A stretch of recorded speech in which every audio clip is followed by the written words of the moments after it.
ता 18/5/2019 तारीख शनिवार दिन बाली दोकान निकटस्थ बौद्धपीठ कुरुमठारे कुरुम बौद्ध विकास परिषद पक्षर 2 दिनिया 60तम बौद्ध उत्सव पालित हो जायछि।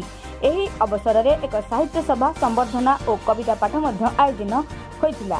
एही उत्सव में अतिथि भाव में वर्षियान कवि सोमनाथ पात्र, ब्रजबंधु दास, हास्य कुमुद संपत कुमार रथ, कुमार कवि प्रशांत कुमार बाहिनीपति, हरेकृष्ण स्वाई जोगदे साहित्यर विभिन्न दिग संपर्क में आलोचना करथिले।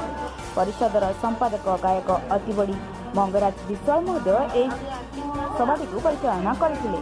परे कवयित्री कल्पना कल्पलता विश्वाल और व्यंगरश्मि प्रताप रश्मि नायक मिलित संयोजन ओडिशार विभिन्न प्रांतर आसीथिबा 50 रु ऊर्ध्व कविता पाठ करा जायथिला। एथिरे 30 जन प्रतिभा को संबोधित करा जायथिला और श्रेष्ठ 5टी कविता को विचारपतिଙ୍କ विचार क्रमे श्रेष्ठ कवितार मान्यता दिया जायथिला। एही कार्यक्रम को हास्य कुमुद संपत कुमार रथ परिचालना करथिले।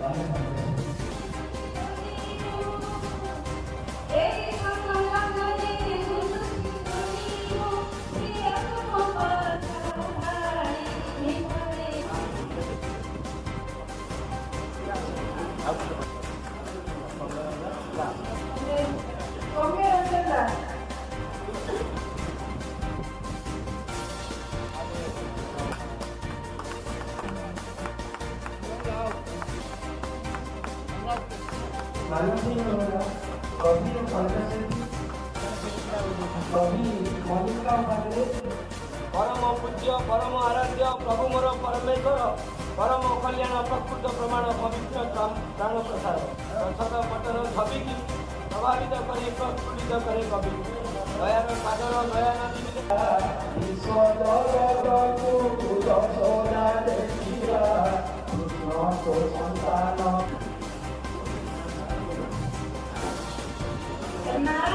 सेनापति शिक्षक कवि कविता सम्मान